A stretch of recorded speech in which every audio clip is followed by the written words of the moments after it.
You gotta keep ahead of the dirt. No. Do not start yet. I'm busy.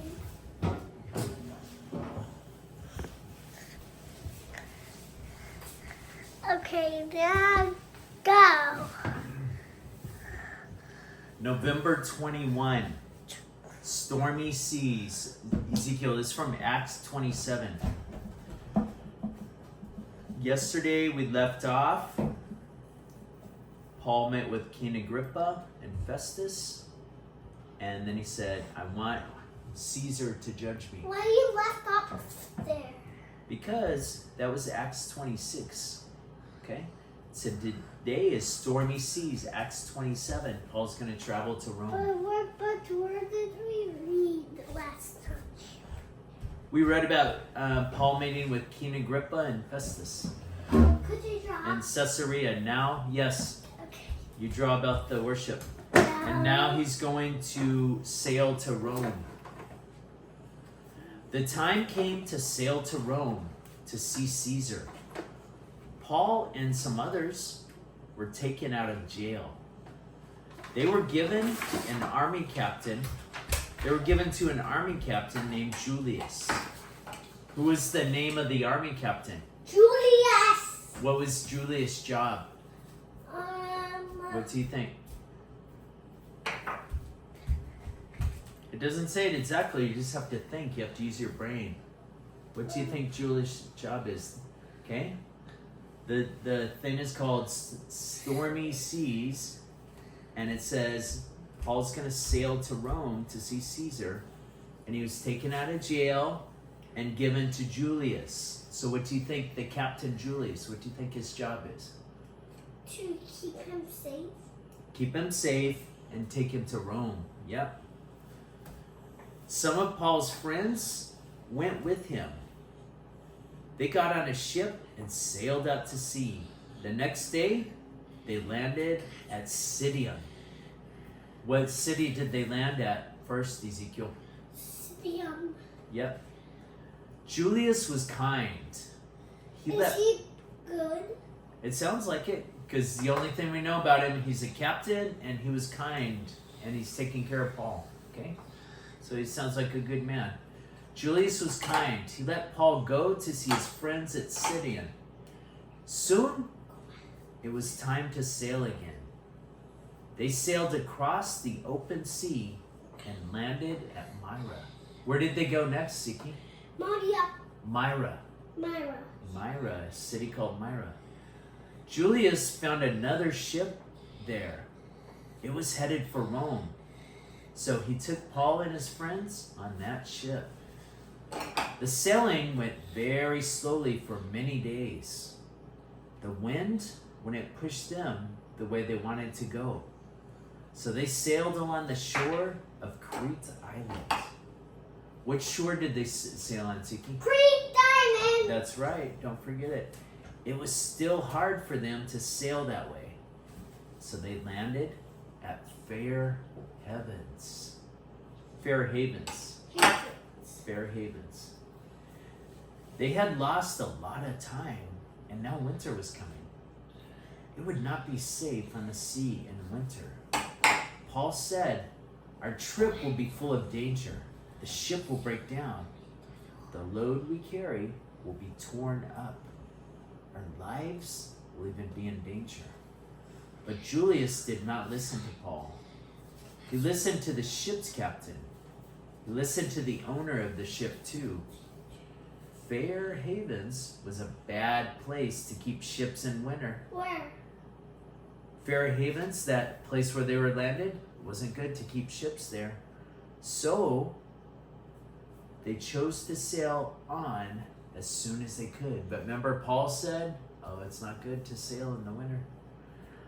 The ship's captain hoped to get to Phoenix.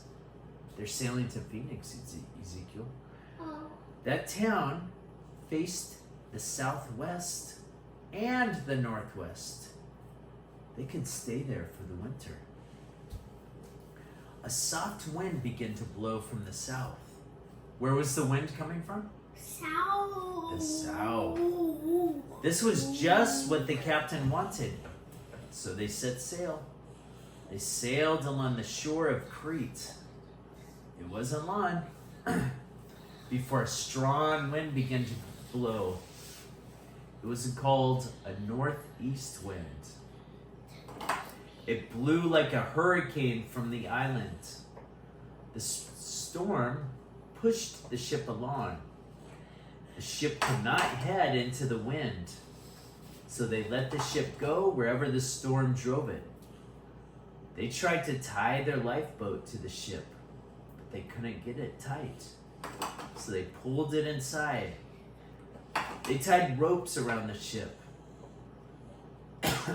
They might keep it from falling apart. Then they let the anchor down. That's because they were afraid they'd hit sandbars in the water. The storm tore the ship, so the next day they made the ship lighter. They threw the load they were carrying into the sea. The day after that, they threw out ropes. They threw out other things that belonged to the ship. But the storm kept blowing. For days, they couldn't see the sun or the stars. Yeah. At last, they gave up. They all thought they were going to die.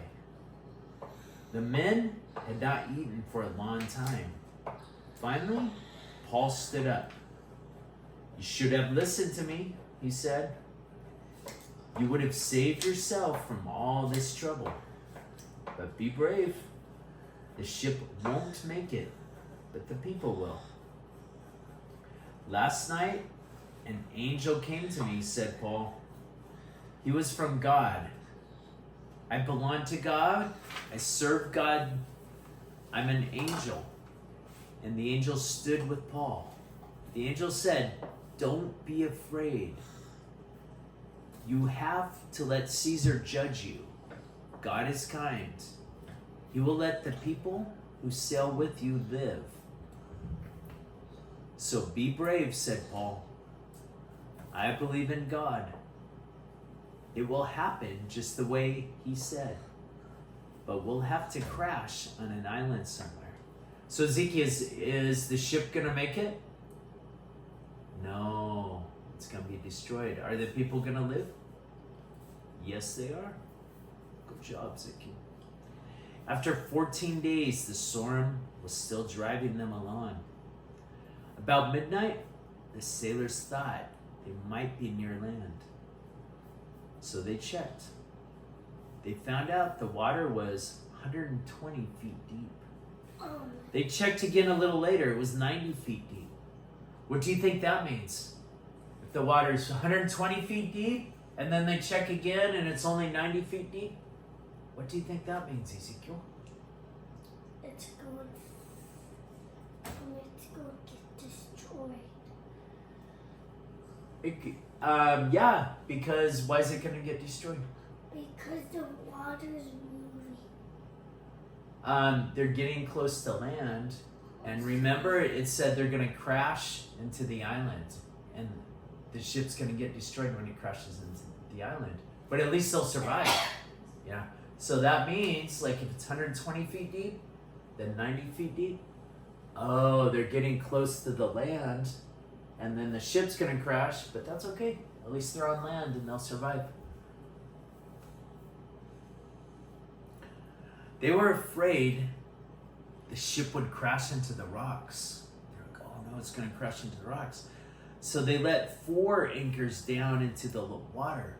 Anchors are these big weights that ships have, and they put them down, and the hope is it's like brakes for the ship. It'll stop the ship. Sometimes the water is so powerful it won't stop it. They had 4 of those, 4 anchors that they put down because they were scared. Oh, we're going to crash into the rocks. They prayed for days to come. So this was a long time they were at the stormy sea, Ezekiel. Oh. Now the sailors tried secretly to get off the ship. They said they were going to let anchors down. Instead, they put the lifeboat into the water. What did they put into the water, Ezekiel? The lifeboat. Paul talked to Julius and the soldiers. Who was Julius again? The captain. That's right. You can't be saved unless the sailors stay with the ship. That's what Paul told Julius. So the soldiers cut the ropes to the lifeboat. It fell into the sea without anyone on it. It was almost morning. Paul tried. Morning or morning? Morning. Morning. In the morning, like after we get up, eat breakfast, it's the morning.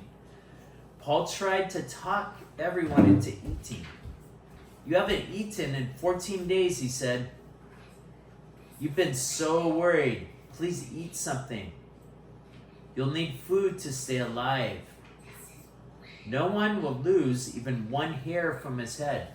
What's no one gonna lose, Ezekiel? His head. No hair, not even one hair. That means they're all gonna be safe. Okay? Paul's saying just eat the foods that we have. Okay? You've been fasting 14 days. That's too much. You need your strength. Then Paul picked up some bread. He thanked God in front of everybody. He started eating. The men felt better. Could you eat louder, loud for me because I'm going in my bedroom. Okay. I'm going to put this up in my bedroom. He started eating. The men felt better.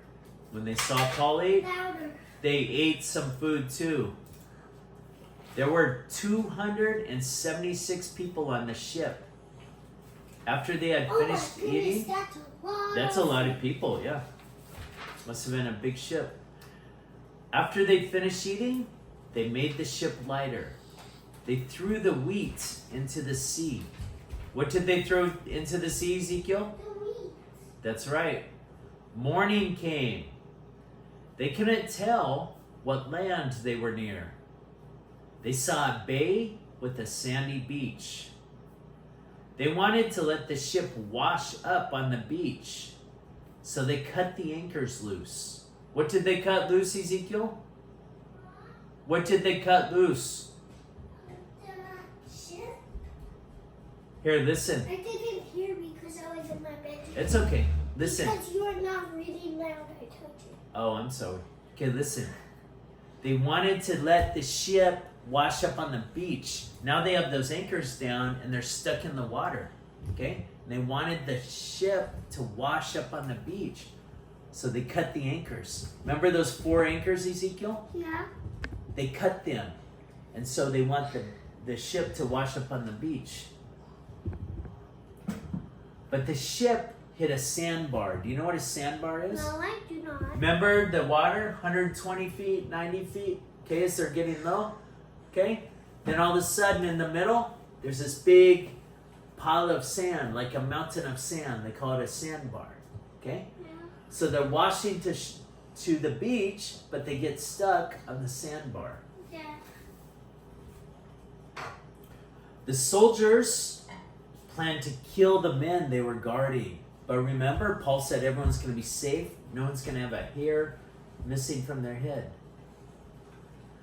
The soldiers didn't want them to get away, but Julius wanted to save Paul's life. So he wouldn't let the soldiers kill anyone. Julius asked, who could swim? Huh? Okay? So they're stuck in the water on the sandbar. The soldiers wanted to kill all the prisoners. Okay? Prisoners? Julius said, no, you cannot kill anyone. And then he said, who can swim? Okay? Julius told those people to jump into the sea first, the ones who could swim. He told them to swim to land. He told everyone else to hold on to boards from the ship. Then they could get to land. So everybody got to the beach safely. Who got to the beach safely, Ezekiel? Everyone. Okay? That's the end of that section, son. Oh. It is